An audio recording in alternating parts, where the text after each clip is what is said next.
I often reflect on the days when life felt uncomplicated, and our relationship thrived on shared ambitions and laughter. Dora and I used to spend hours on the porch, sipping coffee and envisioning our future. We were young, driven, and always found time for each other, no matter how demanding our schedules.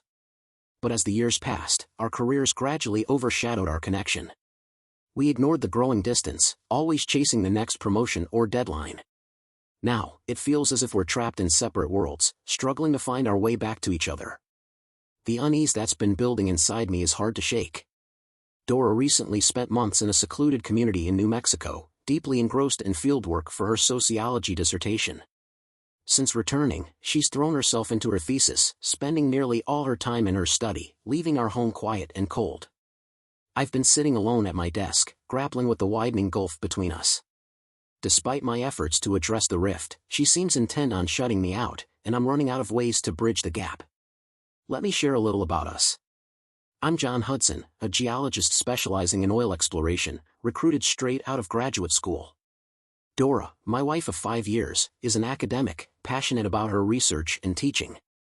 We met during our college years in Denver and supported each other through our master's programs, hers in sociology and mine in geology. Though our paths have diverged, we've always been each other's champions. But things have changed recently. Dora's research took her to a closed community in New Mexico, where she studied an offshoot of the Mormon Church. Her 2-month stay stretched far longer than planned. She rarely contacted me, claiming she had no access to phones or email, a claim I found doubtful. When she finally returned, she shut herself away to work on her thesis, and our communication dwindled to near silence. I've tried reaching out, but it feels as if she's intentionally creating distance. While I understand the significance of her work, her approach to it is isolating us. Questions swirl in my mind. How did an outsider like Dora gain the trust of such a private group? Did they know she was studying them? While I've asked her about these things, she flatly refuses to discuss her research. I admire Dora's dedication to her Ph.D., but her lack of communication since her return is troubling. When I voiced my concerns, she brushed them off, suggesting I didn't grasp the complexity of her work. It's the first time in our marriage that I've felt she's keeping something monumental from me. The tension between us continues to grow as she becomes more secretive, promising to explain everything once her thesis is complete. But that promise offers little reassurance. Why can't she talk to me now? Another thing I can't ignore is how drastically Dora has changed. Her clothing has transformed from casual and modern to overly conservative, long dresses covering her neck and ankles, no makeup, and her hair tied tightly in a bun. She explained that dressing conservatively helps her stay in the mindset for her research, but even at night, she sticks to plain, modest nightgowns, refusing any closeness.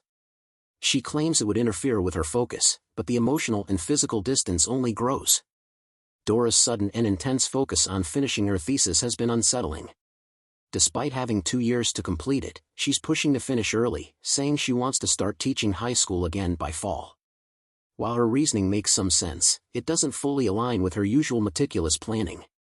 Major decisions like this were always something we discussed, but now she's making them alone. When I offered to help her search for teaching positions, she rejected the idea, insisting she'd handle it in her own time. Her dismissal left me feeling excluded from decisions that affect both of us. Even as her health improved after a stomach infection she picked up during her trip, our marriage continued to unravel. Conversations between us remained shallow, and Dora refused to coordinate her plans with mine, making it impossible to align my work trips with hers. I've tiptoed around her, trying to respect her space, but the feeling of exclusion is suffocating. My growing anxiety has even started manifesting physically. I thrive on structure and hate unpredictability, but Dora has turned our life into a whirlwind of uncertainties. I can't shake the fear that she's drifting away, prioritizing her academic ambitions over our relationship. In the evenings, I've tried to connect with her by asking about her progress, but any attempt to discuss her time in New Mexico is met with defensiveness and irritation. She refuses to answer questions until her thesis is finished, which only deepens my frustration and suspicions. Our once loving marriage was falling apart. We hadn't been intimate since before our trips, and Dora's explanation, that physical contact might compromise her research, left me questioning the nature of her work. How could being close to her husband interfere with her study? The implication gnawed at me. Had she broken her vows of fidelity? Her refusal to discuss anything only deepened my doubts. She moved my workspace to the dining room, locking me out of the den entirely. When I asked her directly if she had been unfaithful, she became defensive and angry, refusing to talk about anything until her dissertation was complete. It was clear our relationship was in serious trouble. Anxiety churned in my stomach, and coming home became something I dreaded. It felt like Dora wasn't mine anymore, her degree had consumed her. Our once joyful bond was unraveling, and I couldn't help but wonder if other couples struggled like this when one partner was buried in academic pursuits. Her relentless focus on self-imposed deadlines made everything harder. After a particularly heated argument, I reached my breaking point. "Dora," I snapped, "you've destroyed our trust and communication. This marriage is on the verge of collapse, and it's your fault." My words were harsh, but I couldn't hold back. After venting my frustrations, I stormed out and drove aimlessly to calm myself down. As I drove, my thoughts spiraled. Dora insisted she still loved me and hoped I felt the same, and I assured her that I did. But I couldn't ignore the way she was treating me, shutting me out of critical conversations about our relationship and her faithfulness. My suspicions grew. Had she crossed boundaries during her research? The turmoil was unbearable, and I realized something had to change, either by her actions or mine. I contemplated leaving her and starting fresh, but imagining a life without Dora was painful. Instead, I resolved to investigate on my own. I considered reaching out to someone at her university who might provide clarity. Reflecting on her behavior, the drastic change in her appearance, her refusal of any physical connection for months, I couldn't help but feel alarmed. The woman I loved had become someone I barely recognized. She showed no interest in my life or feelings, and our emotional and physical connection had vanished. I started avoiding her, which only widened the rift between us. Her use of a locked door and a password-protected computer added fuel to my suspicions. When I confronted her about it, she brushed off my concerns, saying her work was nothing I needed to worry about. But her reassurances did little to ease my growing distrust. Dora's secrecy was new and unsettling. She refused to share even basic details about her research, claiming that doing so would disrupt her progress. When I told her I felt excluded and hurt, she dismissed my feelings as unimportant. My boss, noticing my distress, suggested I talk to her thesis advisor. I decided to follow his advice, arranging a meeting while also digging into our finances and her computer for answers. The first thing I did was check our bank accounts, but they showed nothing unusual. Feeling uneasy about snooping, I enlisted a tech-savvy friend to help me access her computer while she was away. My chance came when Dora announced she had a meeting with her thesis committee the following Tuesday. That would give me the time I needed to uncover whatever secret she was hiding. Tuesday arrived, and nothing about Dora's demeanor changed. She remained distant, showing no affection and continuing to wear oversized, conservative clothing that obscured her figure. I resolved to be patient just a little longer while I gathered more information. But I knew I couldn't avoid confronting her, or making a decision about divorce, much longer. I met with Dr. Clark, Dora's thesis advisor, in his office. He was polite and confirmed that he was overseeing her dissertation. He mentioned that Dora had a research expense account but didn't know if she had submitted any recent claims. His secretary later provided me with a detailed statement of those expenses. When I asked about the unexpected shift in her research, Dr. Clark acknowledged it but insisted Dora should be the one to explain. He said her research required revisions but was supported by the committee. He advised me to have an honest, deep conversation with Dora about everything that had happened, stressing that forgiveness was crucial in marriage. His words only heightened my anxiety. I also inquired about her communication during the fieldwork. Dr. Clark confirmed that Dora had used audio equipment to stay in touch with the committee. However, when I asked about her living arrangements, he said she would cover that in her final presentation and couldn't discuss it without her permission. He seemed surprised when I told him Dora had explicitly asked him not to share anything with me, which only deepened my unease. As I left, Dr. Clark's secretary handed me a file containing Dora's financial records, which I decided to review later. Driving home, my suspicions only grew stronger. My meeting with Dr. Clark hadn't alleviated my concerns. Instead, my paranoia intensified. Though there was no concrete evidence of infidelity, Dora's secrecy sent up warning signals. I hid the file from her professor on my desk and didn't mention our meeting. For the first time in our marriage, I was keeping something significant from her, and it left me uneasy. When we spoke that evening, the tension was palpable. I told her that her behavior made me suspect she had been unfaithful and warned her that things needed to change, or our marriage wouldn't survive. Dora grimaced, giving me a hollow smile, and promised she'd explain everything after her thesis was approved. On the day of her defense, Dora wore her usual conservative outfit. I suggested she dress up for the occasion, but she dismissed me, insisting her appearance didn't matter in her field. After she left, I called my tech friend, who was ready to help. He arrived quickly, accessed her computer, and copied all her emails, files, and even deleted data. Afterward, he erased any trace of our intrusion and advised me to store the backup in a secure location. I rented a safety deposit box and locked the disks away, knowing whatever was on them could destroy our marriage. That evening, Dora came home in high spirits. She had eaten in the city and called earlier, telling me to grab a burger for dinner. When I asked about her thesis critique, she smiled, saying it went better than she expected, her work had been approved for publication, and her final tasks were nearly done. "I'm almost finished," she said with excitement, practically glowing. "There won't be any more problems. See?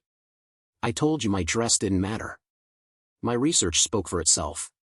I congratulated her, but when I tried to hug and kiss her, she turned away. "I can't kiss you like we used to," she murmured. Confused, I pressed her, "Your degree is secure, and your research is complete. Why can't we focus on our marriage now?" She pulled back, saying, "We can't go back." Frustrated, I asked if our marriage was over, but she begged for one more week to sort out grant finances and graduation fees. Angry, I accused her of stalling and warned her that if she delayed again, I'd start consulting a divorce lawyer. After another argument, I reluctantly agreed to wait. That night was unbearable. I couldn't sleep, and Dora seemed restless too. Early the next morning, I noticed something different about her body, a slight bump on her stomach that hadn't been there before. Horrified, I realized she was pregnant. Given the timing, the child couldn't be mine. The truth hit me like a blow, she must have been pregnant before returning home. Suddenly, her secrecy made a twisted kind of sense. Overcome with rage, I violently shook her awake. She screamed, trying to escape, but I held her down. "You're pregnant with another man's baby," I shouted. "No more delays. You're going to tell me everything now." Furious, I stormed out, slamming the door. I tried calming down over a cup of coffee, but my anger only festered. In frustration, I shattered a glass, knowing this was the worst day of my life. When I called Dora to the table, she entered the room nervously, dressed in her usual oversized, shapeless clothes. I demanded she put on something more appropriate, but she admitted her old clothes no longer fit because of her pregnancy. Then, she dropped the bombshell. She'd known about the pregnancy since she came back but couldn't bring herself to face it. Dora confessed that her pregnancy was the result of attacks during her research trip. She explained she had been coerced into a relationship with Gustav, the head of the family she stayed with, and felt powerless to escape. His family controlled the local authorities, leaving her trapped. What started as forced encounters spiraled into more frequent, ultimately submissive, interactions. She began sobbing as she recounted the ordeal. My anger subsided, replaced by disbelief and sadness. "If you were assaulted, that changes everything," I said, softening my tone. "But it doesn't explain why you've shut me out or kept all this from me. Why the secrecy? Why the distance? There has to be more, keep talking." I reminded her that while our marriage was still in jeopardy, I was willing to hear her out. Tears streaming down her face, she replied, "I'm trying, John. This is so hard. I plan to explain everything in stages, but you forced me to start now. Please let me tell you everything in order." I hesitated before agreeing. "Fine, but everything has to come out today. No more delays." She nodded, "Yes, today. I promise." Before she began, I admitted to investigating her. "I've already spoken with your professor and copied everything on your computer. This is your one chance to be completely honest." I set up a tape recorder, turned off her cell phone, and sat back as she began her story. "I grew up in one of those polygamous families," she revealed, her voice trembling. "My mother was the fourth wife in a household like the one I studied. When I was 11, she escaped with me. We fled in the middle of the night and eventually found refuge in Denver. That's where we rebuilt our lives, and I never spoke about it until now." Dora paused, exhausted, and asked for a break. For the first time since her return, she held my hand as we went for a walk. Afterward, we sat down with some water and fruit, and she continued.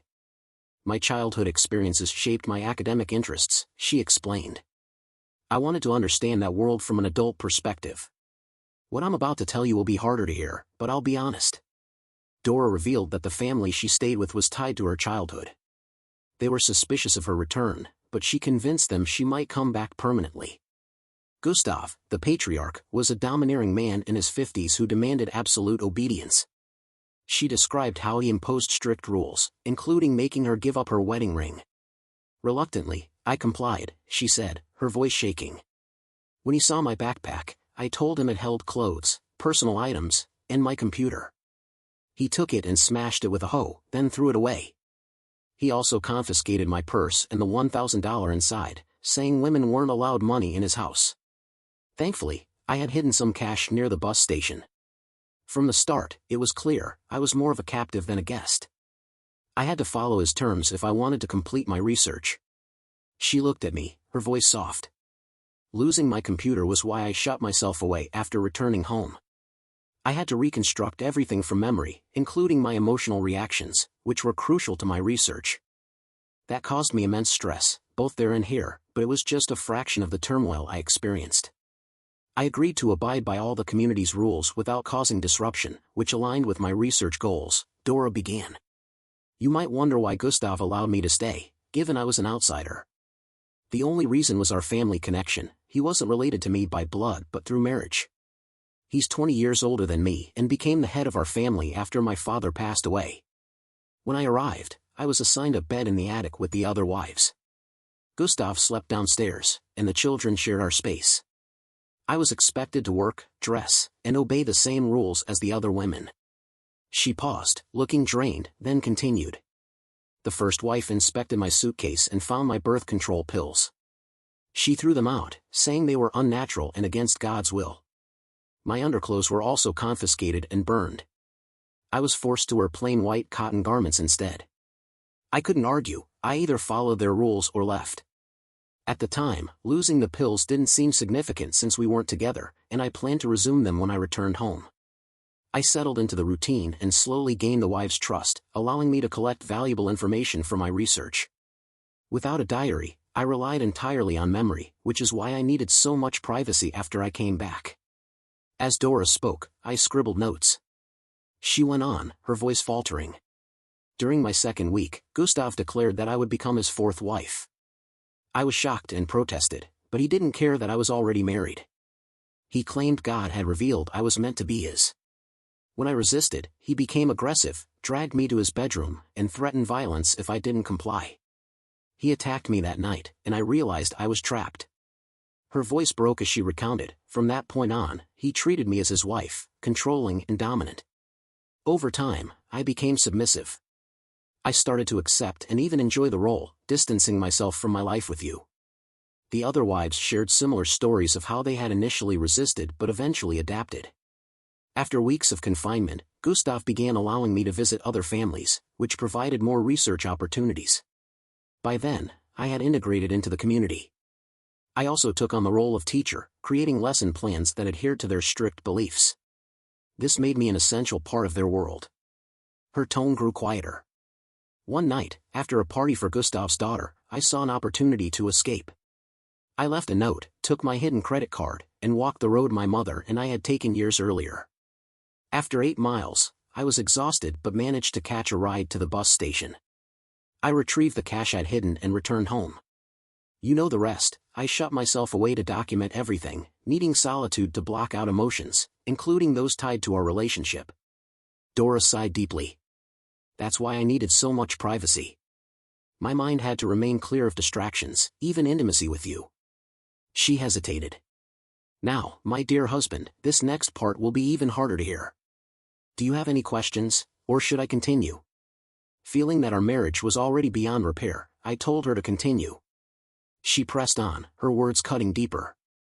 I've reflected on the two lifestyles I've experienced, and they're vastly different, each with its own pros and cons. Honestly, I'm drawn to the rural communal life. The idea of multiple wives has its benefits, and I've explored this in my thesis. I've also written a novel based on my experiences and received a $50,000 advance for it. These past months, I've been incredibly busy. I interrupted, seething. So, the attacks don't bother you anymore? That's not just wrong, it's evil. Dora ignored my comment and continued. I haven't been intimate with you because I was afraid it would cloud my memories of what happened with Gustav, which I needed for my research. Then, the pregnancy happened, and I lost all interest in intimacy. Over time, I realized I was torn between two worlds and two men. In the outside world, I'm your wife, and we shared gentle, tender love. But with Gustav, I was submissive, and that dynamic was more fulfilling for me. I began craving the dominance, the wildness, of what we had. Now that my thesis is complete, I must decide, do I stay with you or return to Gustav? I can't have both. She paused, then added, if I go back to Gustav, I must be faithful to him and can't be with you. If I stay with you, you'll have to accept that I'm carrying his child. I'm still wearing your wedding band because Gustav insisted I keep it, he didn't get me a new one. While our relationship began with violence, I later willingly participated in the dynamic. It was exciting and new for me. Now, I have to choose, you or him. Her voice wavered. I've told my thesis committee everything, including how I came to enjoy that dynamic. They know I'm pregnant, but it doesn't affect their academic assessment. I'm ready to answer your questions. I just hope you'll be as civil as I've been. I sat in silence, processing her words. My thoughts cleared, and I realized I didn't need the files from her computer or grant records. The recording would suffice. I took a deep breath and spoke, my anger tightly controlled. You've excluded me from every major decision, I said coldly.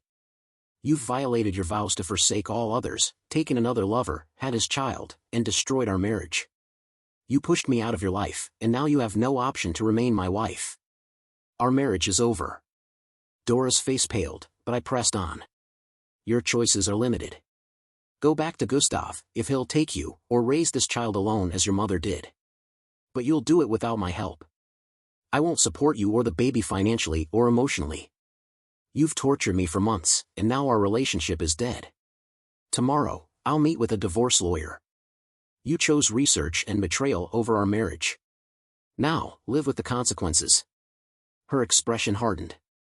I have grant money and the advance on my novel. I don't need your bank account.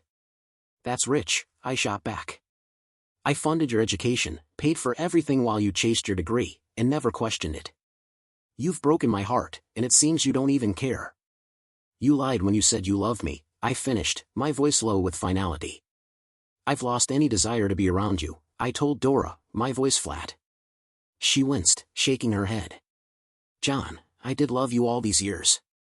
I hoped you'd accept me, even after everything. I'm torn inside too, she said. I wanted you to show your love by staying faithful and understanding, without all the complaints. Her words stung. You let your emotions ruin our marriage, she added. I retorted sharply, you broke my heart, and you can't fix it. You don't understand love or loyalty. Did you expect me to accept your betrayal as proof of love? What kind of monster have you become? You're just like him now. She had shared everything with her academic peers but kept me in the dark. The realization hit me hard, I had always been a sideline in her life. Are you going back to him? Do you even understand what awaits you? I asked coldly. Gustav won't tell you what your punishment will be, he'll probably beat you within an inch of your life to make an example of you. You escaped once, but that won't happen again. If you go back, you could die there, and they'd cover it up. He'd think it's his right to discipline you. If you're willing to risk your life and the child's, I won't stop you. But I won't be part of it.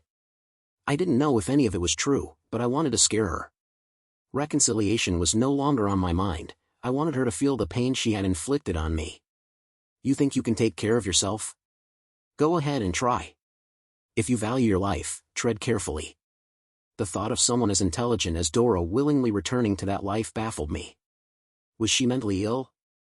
I got up and paced the room, the weight of it all crushing me. The sun had truly set on our marriage. Dora, this morning I was angry. Now I'm just exhausted and numb. I feel relieved because I finally have closure. I need to figure out how to live without you. As far as I'm concerned, you no longer exist to me. My voice was quiet, stripped of emotion. I felt old, broken, and beyond the desire to argue. She sat silently, staring at the wall as I walked out to clear my head. But I knew there was unfinished business. Dora had created her own punishment, but there was another person who needed to face the consequences, Gustav. Justice became my sole focus. That night, I slept on the couch. The next morning, I took 2 weeks leave from work. Dora had made coffee. "Enjoy it," I told her. "You won't get any when you go back there, or much else, for that matter. But you'll have your dominant life and wild sex. We'll be divorced soon. Keep your $50,000 advance, but don't expect to keep the house.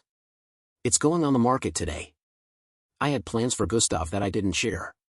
"Get ready to live somewhere else," I added. "I'm moving to the corporate apartment this afternoon and will collect the rest of my things later. From now on, we communicate through lawyers."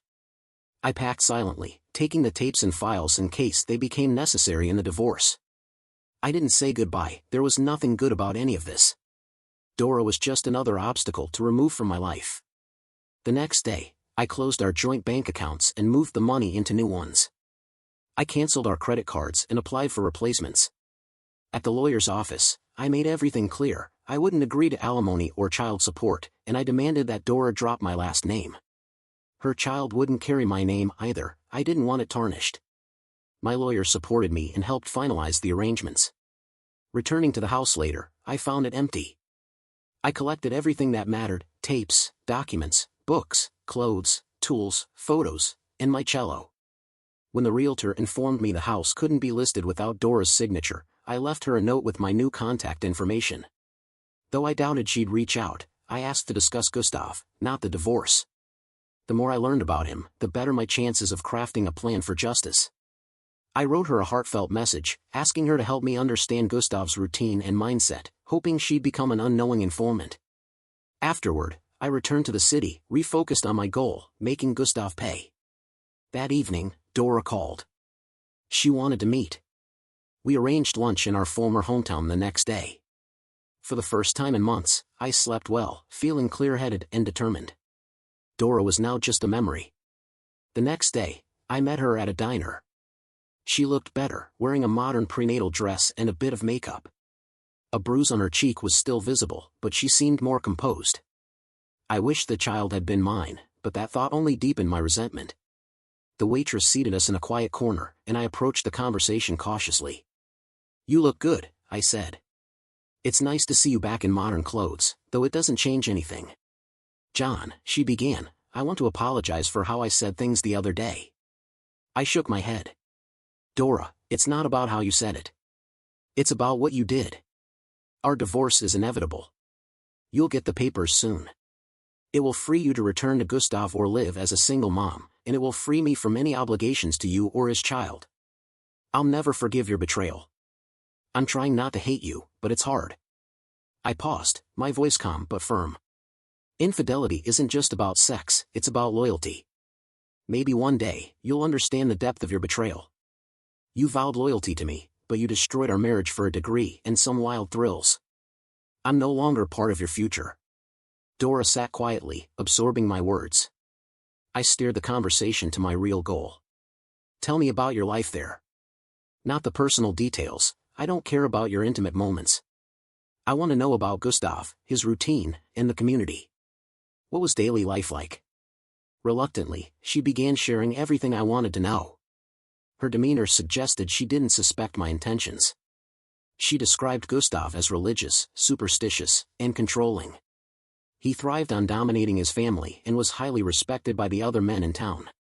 Gustav frequently had relations with his wives, sometimes 2 or 3 in one night, Dora said, her voice neutral but tinged with something I couldn't place.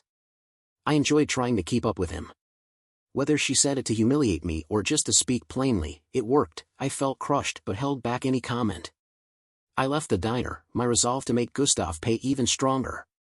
Afterward, I visited Dora's mother, who was home from her teaching job. We sat at her kitchen table, and I shared the news of Dora's pregnancy.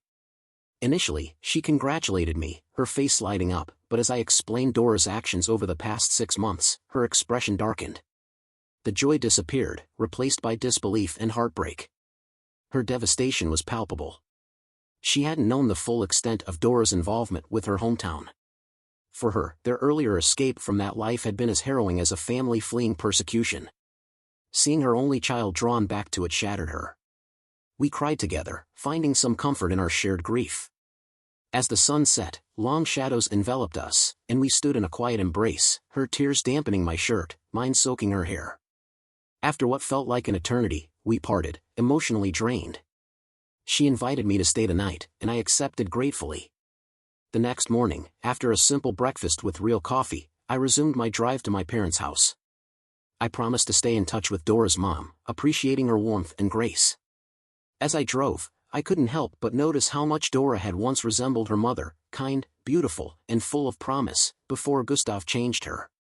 My hatred for him grew sharper with every mile. On the road, I called my parents, but there was no answer. When I finally reached my dad's cell, he explained that he and Mom were visiting my brother. Changing my plans, I decided to join them, hoping a family reunion would help me stabilize my life without Dora. I stayed in a motel that night and reached my brother's apartment the following afternoon. He had recently returned from Afghanistan, where he'd served as an infantry company commander. After the usual hugs and greetings, I gathered the family in the living room.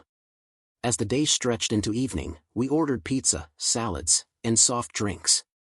Once the food arrived and everyone settled, I shared the difficult news of my impending divorce from Dora. Mom cried softly, clinging to Dad, who remained stoic but visibly shaken. His hands trembled as he held her close. My brother, sitting stiffly, his military composure intact, listened in silence. As I recounted everything, Dora's research, her pregnancy, and the emotional devastation I'd endured, old wounds reopened. The pain mixed with simmering anger, and I felt raw all over again. When I finished, my brother stood abruptly, pacing the room in deep thought. Finally, he spoke. "John, we need to take a walk. Let's talk privately." He pulled me off the couch, and we excused ourselves, calling the family to let them know we'd return in about an hour. Driving to my motel, he began to speak. "John, you're in a war, whether you realize it or not. You may not be prepared for it, but I can help. Let me teach you how to fight this battle." He took control of the conversation. "First, understand this, Gustav is your enemy.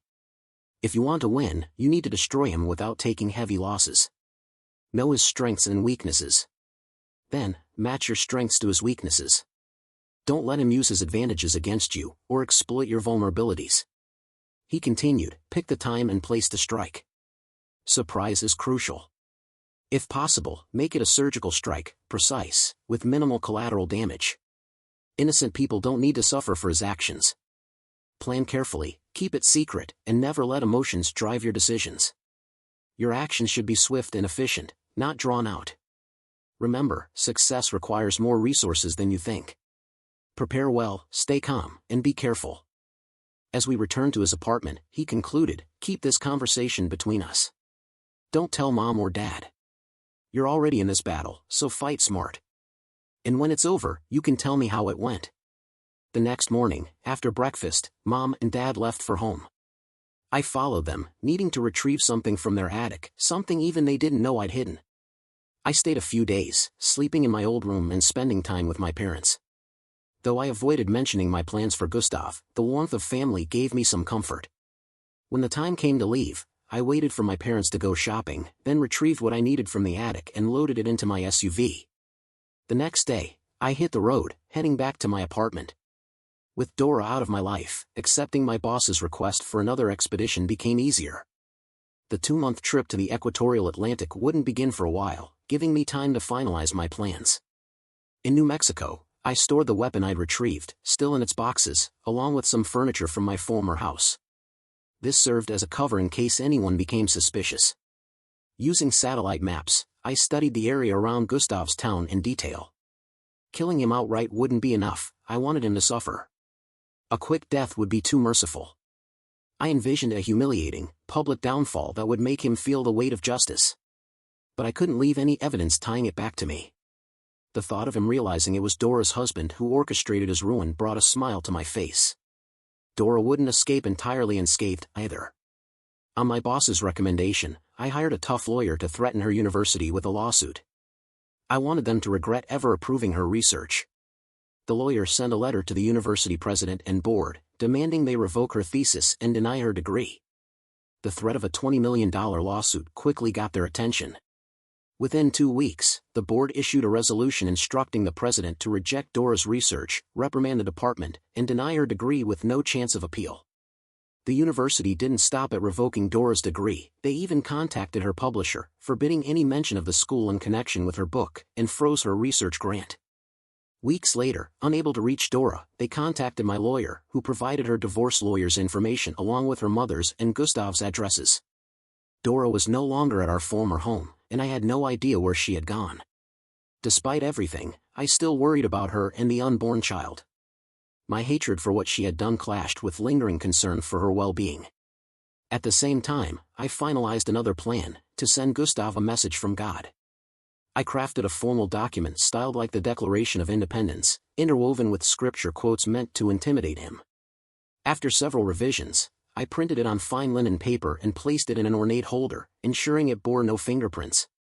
The result was stunning, and I knew Gustav's superstitious beliefs in faith and divine revelations would make him see it as a holy message. I chuckled, feeling satisfaction in using my strengths against his weaknesses, just as my brother had advised. Preparing for the next phase, I carefully balanced secrecy and meticulous planning. Online resources replaced trips to the library, which might leave a trace. I studied satellite maps of Gustav's farmland, learning the terrain, crop cycles, and his favorite spots to rest. A small ridge by a tree near his wheat field offered the perfect hiding place. Weeks of practice went into my plan, ensuring every detail was flawless. My objective? A fitting revenge. I planned to leave Gustav alive but destroy his ability to satisfy the lust that had ruined my life. I studied human anatomy, focusing on how to remove one of his testicles while minimizing risk. It wasn't a quick death I wanted, it was humiliation and degradation. I gathered supplies, paying cash and purchasing items from multiple stores to avoid detection. Disguises, makeup, a fake beard, and oversized shoes rounded out my toolkit. My tech-savvy friend helped secure fake passports and IDs to bolster my alibi. We coordinated every step, ensuring I could disappear after confronting Gustav and re-emerge from my expedition in Africa. One morning, my lawyer called to inform me that Dora had signed the divorce papers without contest. The process was officially underway, and a 60-day waiting period had begun. Dora, he told me, had been devastated when she learned her degree had been revoked. She had lost everything, her degree, her reputation, and our marriage.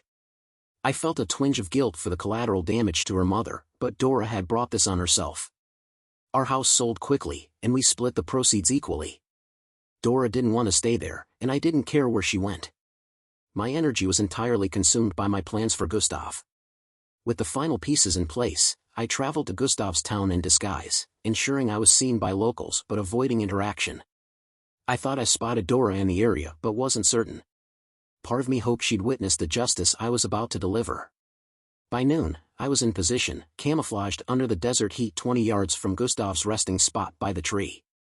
I'd outfitted a tranquilizer dart, calibrated for a 300-pound animal, close to Gustav's weight. Dressed in a white robe under my camouflage, I prepared myself. Right on schedule, Gustav appeared, working the wheat field. As expected, he took his break under the tree. I aimed and fired the dart, hitting him in the thigh. Though he swatted at it, the tranquilizer took hold. Emerging from my hiding spot, now fully visible in white, I approached him. "Gustav," I called, my voice calm but loud, "God has heard the cries of John Hudson, Dora's true husband. You have sinned, and I am the avenging angel sent to deliver God's punishment." Gustav struggled to stand but collapsed, fear flooding his face as the drug took effect. I ensured he saw me clearly before he lost consciousness. With no time to waste, I acted. Pulling down his coveralls, I tied a ligature around the base of his genitals to stem the blood flow. Using a surgical knife, I removed one testicle, leaving the other tied off and secured with cotton string. The severed testicle became a grim trophy, tied around his neck. His manhood, placed in a preservative solution, went into a sealed bag. I left the divine message between his legs with his testicle on top, ensuring he'd understand the punishment's origin. The note detailed his sins and the price he'd paid. Satisfied, I erased all traces of my presence, burned my disguise and equipment, and changed the rental car's tires to further obscure my tracks. By evening, I was on a flight under a fake identity, carrying the bagged remains as a trophy. My tech-savvy friend covered my alibi, ensuring I was untraceable. Back in the States, Dora returned to her mother's home, scared of Gustav, who had grown more violent after his mutilation. She eventually left him, raising her child alone and abandoning her Ph.D. Though I sometimes thought about reconnecting, I couldn't bear the idea of raising Gustav's child. On what would have been our 10th anniversary, I sent Dora the preserved remains of Gustav's manhood as a final statement. By then, I had built a new life with a new family. In the end, no one truly won. Dora lost her career and her dignity, Gustav lost his manhood and control, and I lost the woman I once loved. But in those losses, I found closure, and with it, the chance to move forward.